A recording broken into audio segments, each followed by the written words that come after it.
Happy and peace be with you all. Welcome to the Temple of English Grammar. இன்னைக்கு நம்ம வீடியோல என்ன பார்ப்போம் அப்படினு பாத்தீங்கன்னாக்க voices அப்படிங்கற அந்த கிராமர் உடைய ரூல்ஸ் அண்ட் ரெகுலேஷன்ஸ் எக்ஸ்பிளனேஷனோட பார்ப்போம். ஓகே. இப்போ போன வீடியோல there are 6 rules governing voices அப்படிங்கற அந்த டாபிக் நம்ம பார்த்தோம். இன்னைக்கு அந்த 6 ரூல்ஸ் உடைய விளக்கங்களை தெளிவா பார்ப்போம். ஃபர்ஸ்ட் ரூல் பாருங்க, என்ன சென்டென்ஸ் கொடுத்திருந்தாலும் அந்த சென்டென்ஸை அதோட பேட்டர்னா மாத்துங்க. பேட்டர்னா பிரிங்க. சரிங்களா? சப்ஜெக்டா, வெர்பா, ஆப்ஜெக்டா, காம்ப்ளிமெண்டா, அட்ஜெக்டா பிரிக்கணும். எல்லாமே பிரிக்க தெரியல கூட பரவாயில்ல. At least we need these 3 subject, verb, object. So இதுக்கான வீடியோஸ் நம்ம ஏற்கனவே போஸ்ட் பண்ணிருக்கோம். சென்டென்ஸ் பேட்டர்ன் அப்படிங்கற அந்த டாபிக் எடுத்து பாத்தீங்கன்னாக்க நமக்கு எப்படி சென்டென்ஸ் பேட்டர்ன் பிரிக்கிறது, ஒரு சென்டென்ஸ் எப்படி சென்டென்ஸ் பேட்டர்னா பிரிக்கிறது அப்படிங்கறத தெளிவா புரிஞ்சுக்கலாம். சோ இத நம்ம முதல்ல எதுல ஆரம்பிக்கிறீங்க அப்படின்னு பாத்தீங்கன்னா வெர்ப்ல ஆரம்பிங்க. ஏன்னா அது ரொம்ப ஈஸியான டாபிக். ஒரு 35 வேர்ட்ஸ் மட்டும் நம்ம ஐடென்டிஃபை பண்ணிட்டோம்னாக்க அது வெர்ப். அப்ப வெர்புக்கு முன்னால இருக்கிறது எல்லாமே என்னவா இருக்கும் அப்படின்னு பாத்தீங்கன்னாக்க சப்ஜெக்டா இருக்கும். சப்ஜெக்ட் வெர்ப் கண்டுபிடிச்ச பிறகு வாட் அப்படின்ற क्वेश्चनோ whom அப்படின்ற क्वेश्चन கேளுங்க. சரிங்களா? சப்ஜெக்ட் கண்டுபிடிச்சாச்சு, வெர்ப் கண்டுபிடிச்சாச்சு.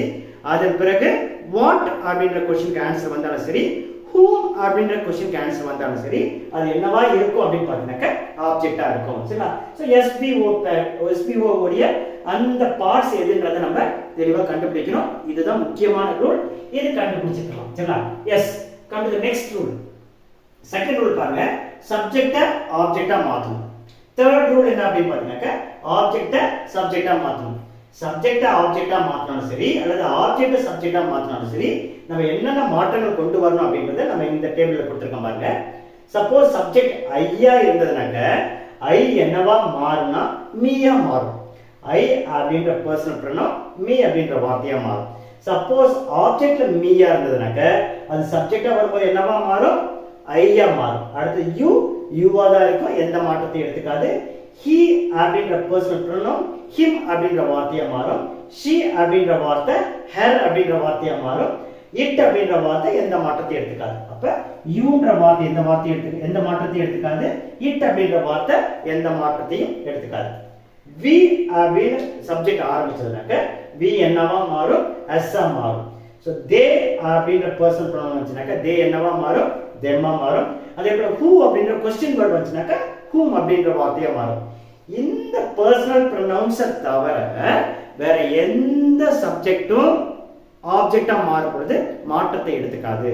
சப்ஜெக்ட் கார்த்தி அப்படின்ற ப்ராப்பர் நவுனா இருந்ததுனாக்க ஆப்ஜெக்ட்டா மாறும் பொழுது அது கார்த்தியா தான் போய் சேருமே ஒழிய, காமன் நவுனா இருந்ததுனாக்க காமன் நவுன் ஆப்ஜெக்ட்டா மாறும் பொழுது அது காமன் நவுன் அதே வார்த்தையா தான் போய் சேருமே ஒழிய எந்த ஒரு மாற்றத்தையும் எடுத்துக்காது.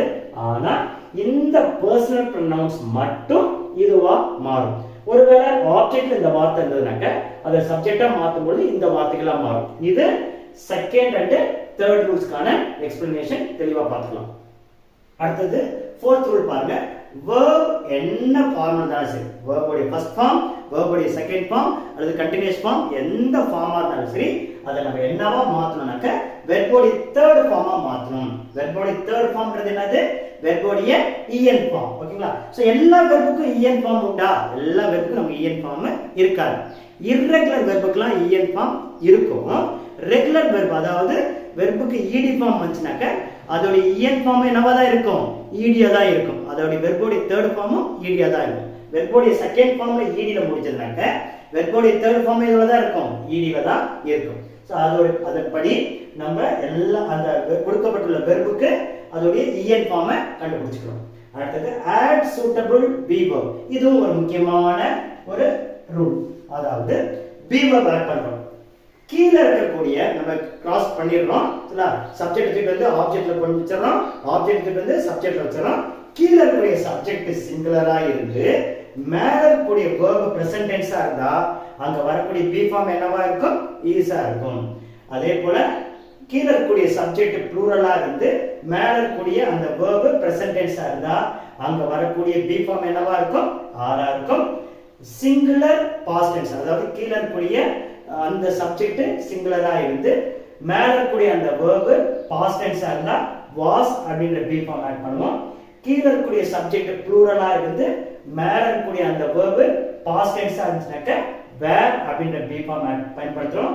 அதே போல ஒரு சென்டென்ஸ்ல modal auxiliary can, could, shall, should, may, might இது போல இந்த modal auxiliaries வந்துச்சுனா 13 modal auxiliaries இருக்கு இல்லையா சோ அந்த 13 modal auxiliaries வந்து அல்லது சென்டென்ஸ் இம்பெரேட்டிவ் கட்டளை வாக்கியமா இருந்ததுனாக்க அங்க நம்ம என்ன பி ஃபார்ம் ஆட் பண்றோம் அப்படினு பாத்தீங்கன்னா பி அப்படிங்கற பி ஃபார்ம் தான் ஆட் பண்றோம் சரிங்களா அடுத்து சென்டென்ஸ்ல verb கூட ing அதாவது கண்டினியூஸ் டென்ஸா வருதுன்னு வெச்சுக்கோங்க சென்டென்ஸ்ல என்ன டென்ஸ் யூஸ் பண்ணிருக்காங்க கண்டினியூஸ் டென்ஸ் அதாவது verb கூட ing வருது அப்படினாக்க கண்டிப்பா அந்த ing எடுத்து நம்ம என்ன பி ஃபார்ம் ஆட் பண்ணுவோம் being அப்படிங்கற பி ஃபார்ம் ஆட் பண்ணுவோம் அடுத்து பாருங்க சென்டென்ஸ் பெர்ஃபெக்ட் டென்ஸா இருந்ததுனாக்க அதாவது ஒரு சென்டென்ஸ்ல have has had அப்படிங்கற அந்த பெர்ஃபெக்ட்டான வேர்ட்ஸ் வந்துட்டாலே have has had வந்தாலே நம்ம என்ன பி ஃபார்ம் ஆட் பண்றோம் been அப்படிங்கற பி ஃபார்ம் ஆட் பண்றோம் இது ரொம்ப முக்கியமான ரூல்ஸ் எக்ஸாம்பிள் செய்யும் பொழுது இத நம்ம எப்படி பயன்படுத்துறோம் அப்படின்றது நானே தெளிவா சொல்றேன் இது ரொம்ப ரொம்ப முக்கியமான ரூல்